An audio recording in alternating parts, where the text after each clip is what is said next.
വധശിക്ഷ 34 കോടി ഇസ്ലാം. രചന MM അക്ബർ. ശബ്ദം നൽകുന്നത് ആറാട്ടുപുഴ ഹക്കീം ഖാൻ. സഹോദരൻ അബ്ദുറഹീമിന്റെ മോചനത്തിനായി 34 കോടി രൂപ സമാഹരിക്കുന്ന തിരക്കിലായിരുന്നു മലയാളികൾ. സർവശക്തന്റെ അനുഗ്രഹത്താൽ അത് സമാഹരിക്കുവാൻ നമുക്ക് കഴിഞ്ഞു. മലയാളികൾ ഒരുമിച്ച് നിന്നു. വ്യക്തികളും സംഘടനകളും പരമാവധി പരിശ്രമിച്ചു. ഏതാനും ദിവസങ്ങൾക്കുള്ളിൽ നമ്മുടെ ഒരു സഹോദരനെ മരണത്തിൽ നിന്ന് രക്ഷിക്കാൻ ഭീമമായ ഒരു തുക കേരളത്തിലുള്ളവർ പിരിച്ചെടുത്ത് ലോകത്തിന് മാതൃകയായി. സാഹോദര്യത്തിന്റെ ഇതേപോലെയുള്ള ജീവിക്കുന്ന കഥകളാണ് യഥാർത്ഥ കേരള സ്റ്റോറി എന്ന് നാം ഭരിക്കുന്നവരെയും ഭരിക്കാനിരിക്കുന്നവരെയും ബോധ്യപ്പെടുത്തി. അൽഹംദുലില്ലാഹ്. ഇസ്ലാമിനെ തെറി പറയാൻ കിട്ടുന്ന അവസരങ്ങളെയെല്ലാം ഉപയോഗിക്കാൻ പരിശ്രമിക്കുന്നവർ ഈ വിഷയത്തിലും അവരുടെ ദൗത്യം നിർവഹിച്ചുകൊണ്ടിരിക്കുന്നുണ്ട്.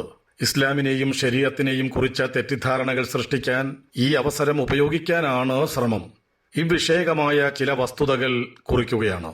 1. കൊലപാതകിക്ക് വധശിക്ഷ നൽകണമെന്നാണ് ഖുർആൻ കൽപ്പിക്കുന്നത്. ഖുർആൻ 2-ാം അധ്യായം 178-ാം സൂക്തം. ബോധപൂർവം ഒരാളെ വധിക്കുന്നതിനാണ് ഈ ശിക്ഷ. കൊലക്കുറ്റം ചെയ്തത് ഒരാൾ ഒറ്റയ്ക്കാണെങ്കിലും ഒന്നിലധികം പേർ ചേർന്നാണെങ്കിലും അവർ കൊലക്കുറ്റം ചെയ്തുവെന്ന് കോടതിക്ക് ബോധ്യപ്പെട്ടാൽ എല്ലാവർക്കും വധശിക്ഷ നൽകണമെന്നാണ് ഇസ്ലാമിക കോടതി വിധിക്കുക. 2. അബദ്ധവശാൽ സംഭവിക്കുന്ന കൊലപാതകത്തിന് വധശിക്ഷ നൽകണമെന്ന് ഇസ്ലാം പഠിപ്പിക്കുന്നില്ല. ബോധപൂർവമല്ലാതെയുണ്ടായ കൊലപാതകമാണെങ്കിൽ കൊലയാളിക്ക് വധശിക്ഷ നൽകാൻ ഇസ്ലാമിക ശരീഅത്തിൽ നിയമമില്ല. കൊലപാതകം നടന്നത് ബോധപൂർവമല്ലെന്ന് കോടതിയിൽ തെളിയിക്കപ്പെട്ടാൽ കൊല്ലപ്പെട്ടയാളുടെ മരണം മൂലം പ്രയാസം അനുഭവിക്കുന്ന കുടുംബത്തിന് നഷ്ടപരിഹാരത്തുക നൽകാനാണ് ഇസ്ലാമിക ശരീഅത്തിന്റെ അനുശാസന. 3. കൊലപാതകം നടന്നത് ബോധപൂർവമാണോ അല്ലേ എന്ന് കോടതി പരിശോധിക്കുക സാഹചര്യ തെളിവുകളുടെയും സാക്ഷിമൊഴികളുടെയും അടിസ്ഥാനത്തിലായിരിക്കും. ബോധപൂർവമാണെങ്കിലും അല്ലെങ്കിലും കൊലയാളിക്ക് ശിക്ഷ വിധിക്കുവാൻ മാത്രമേ ഇസ്ലാമിക ശരീഅത്ത് കോടതിയെ അനുവദിക്കുന്നുള്ളൂ. അയാളെ ശിക്ഷിക്കണമോ വേണ്ടയോ എന്ന് തീരുമാനിക്കുവാനുള്ള പൂർണ്ണമായ അവകാശം കൊല്ലപ്പെട്ടയാളുടെ അടുത്ത ബന്ധുക്കൾക്കാണ്.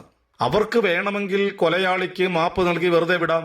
മാപ്പ് നൽകുവാനും ക്ഷമിക്കുവാനും കാരുണ്യം കാണിക്കുവാനുമെല്ലാം ഖുർആനും ഹദീസുകളും വിശ്വാസികളെ പ്രചോദിപ്പിക്കുന്നുണ്ട്.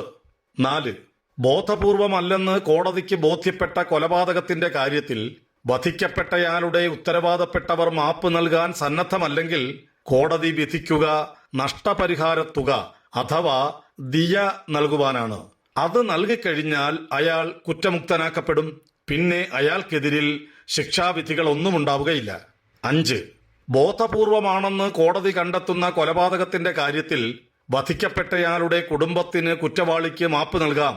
എങ്കിൽ ഉപാധികളൊന്നുമില്ലാതെ അയാൾ സ്വതന്ത്രനാവും. അല്ലെങ്കിൽ നഷ്ടപരിഹാരത്തുക ആവശ്യപ്പെടാം. ആവശ്യപ്പെടുന്ന നഷ്ടപരിഹാരത്തുക ന്യായമല്ലെങ്കിൽ കോടതിക്ക് ഇടപെടാം. അങ്ങനെ ആവശ്യപ്പെടുന്ന ദിയ നൽകുന്നതോടെ അയാൾ സ്വതന്ത്രനാവും. മാപ്പ് കൊടുക്കാനോ നഷ്ടപരിഹാരത്തുക സ്വീകരിച്ച് വെറുതെ വിടാനോ ഉത്തരവാദപ്പെട്ടവർ സന്നദ്ധമല്ലെങ്കിൽ മാത്രമാണ് വധശിക്ഷ നടപ്പാക്കാൻ കോടതി നിർദ്ദേശിക്കുക. 6. സാഹചര്യ തെളിവുകളുടെ അടിസ്ഥാനത്തിൽ വിചാരണ കോടതിക്ക് മനസ്സിലായത് അബ്ദുറഹീം നടത്തിയത് ബോധപൂർവമായ കൊലപാതകമെന്നാണ്. 2006 നടന്ന ഈ സംഭവത്തിനു ശേഷം 18 വർഷങ്ങൾ കടന്നുപോയി. വ്യത്യസ്തങ്ങളായ മേൽക്കോടതികൾ കേസ് പരിശോധിച്ചു. അവയ്ക്കെല്ലാം മനസ്സിലായത് അത് ബോധപൂർവമായ കൊലപാതകമാണെന്നാണ്. അതുകൊണ്ടുതന്നെ അബ്ദുറഹീമിനെ ശിക്ഷിക്കണമോ ദിയ വാങ്ങി വെറുതെ വിടണമോ മാപ്പ് കൊടുത്ത് ക്ഷമിക്കണമോ എന്ന് തീരുമാനിക്കേണ്ടത് മരണപ്പെട്ടയാളുടെ കുടുംബമാണെന്ന് കോടതികൾ വിധിച്ചു. മാപ്പ് കൊടുക്കാൻ കുടുംബം സന്നദ്ധമല്ലെന്ന് അറിയിച്ചു. 34 കോടിക്ക് തുല്യമായ സമ്പത്ത് നൽകിയില്ലെങ്കിൽ അദ്ദേഹത്തെ വധശിക്ഷയ്ക്ക് വിധേയമാക്കണമെന്നാണ് കുടുംബം തീരുമാനിച്ചത്. അങ്ങനെയാണ് ഇക്കാര്യത്തിലുള്ള കോടതിയുടെ തീരുമാനമുണ്ടാകുന്നത്. 7. അബ്ദുറഹീം നടത്തിയത് ബോധപൂർവമായ കൊലപാതകമാണെന്ന് വിധിക്കുവാൻ കോടതി കണ്ടെത്തിയ കാരണങ്ങൾ എന്തൊക്കെയാണെന്ന് കൃത്യമായി അറിയില്ല. സൗദിയിൽ ഹോം ഡ്രൈവറായിരുന്ന അബ്ദുറഹീമിനെ ഏൽപ്പിച്ചത് ജീവൻ രക്ഷാ ഉപകരണങ്ങൾ വഴി ജീവൻ നിലനിർത്തുന്ന അവിടെയുള്ള ഒരു കുട്ടിയെ കാറിൽ പുറത്തു കൊണ്ടുപോവുകയും തിരിച്ചു കൊണ്ടുവരികയുമെന്ന ഉത്തരവാദിത്തമായിരുന്നു. ഒരു ദിവസം കുട്ടിയുമായി വാഹനത്തിൽ സഞ്ചരിക്കുമ്പോൾ റെഡ് സിഗ്നൽ ശ്രദ്ധിക്കാതെ വണ്ടി മുന്നോട്ടെടുക്കുവാനും വേഗതയിൽ ഓടിക്കുവാനും അവൻ തന്നോട് ആവശ്യപ്പെട്ടുവെന്നും അത് അനുസരിക്കാത്തതിനാൽ അവൻ തന്റെ മുഖത്ത് തുപ്പിയെന്നും തലയിൽ അടിച്ചുവെന്നും ആദ്യം താൻ ക്ഷമിച്ചുവെന്നും പിന്നെയും അത് തുടർന്നപ്പോൾ തടയാൻ ശ്രമിച്ചുവെന്നും അപ്പോൾ അബദ്ധത്തിൽ കൈതട്ടി ജീവൻ രക്ഷാ ഉപകരണങ്ങൾ നിലച്ചുവെന്നും അങ്ങനെ കുട്ടി ബോധരഹിതനായെന്നും അങ്ങനെയാണ് മരണത്തിന് കീഴടങ്ങിയത് എന്നുമുള്ള അബ്ദുറഹീമിന്റെ വിശദീകരണം നാം കേട്ടതാണ്. അദ്ദേഹത്തിന്റെയും സുഹൃത്ത് മുഹമ്മദ് നസീറിന്റെയും മൊഴികളിലുള്ള വിശദീകരിക്കാനാവാത്ത വൈരുദ്ധ്യങ്ങളാണ് അവരെ കുടുക്കിയത് എന്നാണ് അതുമായി ബന്ധപ്പെട്ട വാർത്തകളിൽ നിന്ന് മനസ്സിലാകുന്നത്. കൊലപാതകം ബോധപൂർവമായിരുന്നുവെന്ന കീഴ്ക്കോടതിയുടെ നിരീക്ഷണം മേൽക്കോടതികളെല്ലാം ശരിവെക്കാനുള്ള കാരണവും അത് തന്നെയായിരിക്കണം. വിധിപ്പകർപ്പ് വായിച്ചു നോക്കിയ ശേഷമേ കൃത്യമായി എന്തെങ്കിലും പറയാനാകൂ. ഏതായിരുന്നാലും വധശിക്ഷ കാത്തു കഴിയുകയായിരുന്ന അബ്ദുറഹീമിനും അദ്ദേഹത്തെ കാത്തിരിക്കുന്ന ഉമ്മയടക്കമുള്ള കുടുംബക്കാരുടെയും അദ്ദേഹത്തിനായി പണം പിരിച്ച മലയാളികളുടെയും എല്ലാം മനസ്സുകളിൽ സന്തോഷം വിരിയിച്ചുകൊണ്ട് അദ്ദേഹം നാട്ടിലെത്തുന്ന സുദിനത്തിനായി നമുക്ക് കാത്തിരിക്കാം. വധശിക്ഷയ്ക്ക് വിധിക്കപ്പെട്ടു കഴിഞ്ഞാൽ പിന്നെ ഒരാൾക്ക് രക്ഷപ്പെടാൻ രാഷ്ട്രപതിമാരുടെ കാരുണ്യം മാത്രമാണ് ഇന്ത്യയടക്കമുള്ള രാജ്യങ്ങളിൽ ശരണം. കൊലപാതകങ്ങൾ വഴി പ്രയാസങ്ങൾ അനുഭവിച്ചവർക്ക് ആ തീരുമാനത്തിൽ പങ്കുകളൊന്നുമില്ല. ഇസ്ലാമിക നിയമങ്ങളിൽ അതല്ല സ്ഥിതി. കൊലക്കുറ്റത്തിന് ശിക്ഷിക്കപ്പെട്ട ഒരാളെ രക്ഷിക്കാൻ രാഷ്ട്ര നേതാവ് വിചാരിച്ചാൽ പോലും കഴിയില്ല. അതിന് വധിക്കപ്പെട്ടയാളുടെ അടുത്ത ബന്ധുക്കൾ തന്നെ തീരുമാനിക്കണം.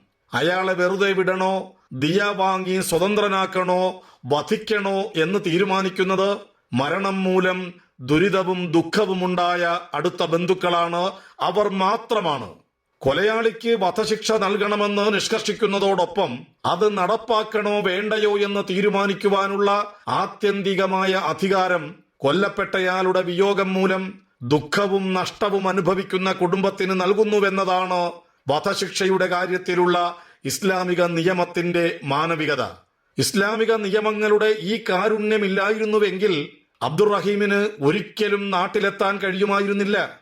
ശ്രദ്ധിക്കണം, ഇസ്ലാമിക നിയമങ്ങളുടെ ഈ കാരുണ്യമില്ലായിരുന്നുവെങ്കിൽ അബ്ദുറഹീമിന് ഒരിക്കലും നാട്ടിലെത്താൻ കഴിയുമായിരുന്നില്ല.